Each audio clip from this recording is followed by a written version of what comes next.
There is a teaching from Jesus that has weighed on the conscience of the world for 2,000 years. He describes a gate leading to life as incredibly narrow, and a path leading to destruction as wide enough for the masses. Many of us have been taught to read this as a simple, punishing equation. Living a moral life is an agonizing uphill struggle, while slipping into a life of sin is as easy as walking downhill. This creates a terrifying mathematical reality.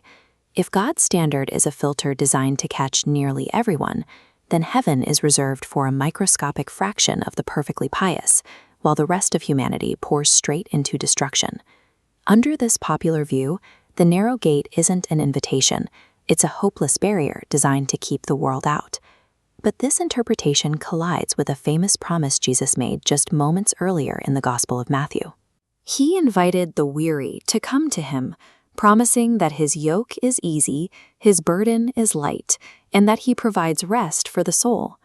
These two ideas cannot both be true if we use the standard definition. A way of life cannot simultaneously be a crushing boulder of exclusive effort and a featherweight yoke of peaceful rest. This total contradiction suggests that the modern way we define these gates misses the point Jesus was making to his original audience. The Sermon on the Mount provides the key, shifting the focus from abstract rules to the internal reality of the human heart. First-century listeners were very familiar with the Jewish literary tradition of the two ways.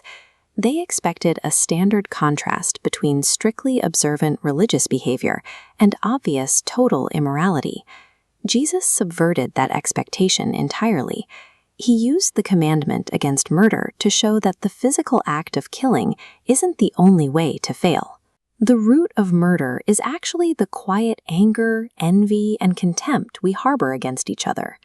This reveals the wide gate, superficial religious compliance. It's presenting a polished exterior while holding a chaotic core of hatred. It requires no vulnerability. You safely manage optics and secure social approval, while completely ignoring the internal rot. The wide road to destruction is populated by the good people who congratulate themselves for following the law, all while nesting bitterness and selfish indifference in their hearts. The narrow gate is the active refusal to harbor that contempt. It is the choice to practice a genuine, sacrificial love that reaches even our enemies. To understand why this internal path is described as so difficult, we have to look at the Greek word Jesus used, phlebo. Phlebo refers to pressure, persecution, and trouble. When you live with a radically soft heart, you invite social friction. You will be misunderstood by a world obsessed with external status and tit-for-tat retaliation. But abandoning the exhausting performance of fake righteousness creates an immediate internal relief. While the world puts pressure on you from the outside, the heart experiences the easy yoke of being at peace with God and others. The narrow path attracts external trouble because it strips away our ego and invites friction, yet it carries an internal lightness by aligning the human heart with a quiet, restful peace. Jesus presents the narrow gate as an immediate threshold. Stepping through it allows us to experience the kingdom of heaven in the present moment, rather than waiting for a distant future. Remaining on the wide path has immediate, real-world consequences. A life built on polite rule-following, layered over hidden resentment, will eventually destroy relationships.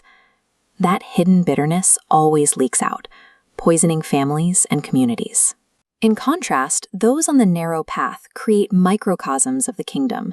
They are people who actively reject malice and choose to absorb the cost of loving others, bringing shalom, a true peace, into their surroundings.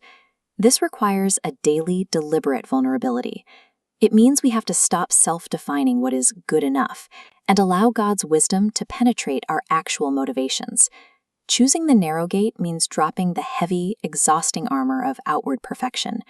Only by letting that ego go can we finally step into the enlivening rest of a transformed heart.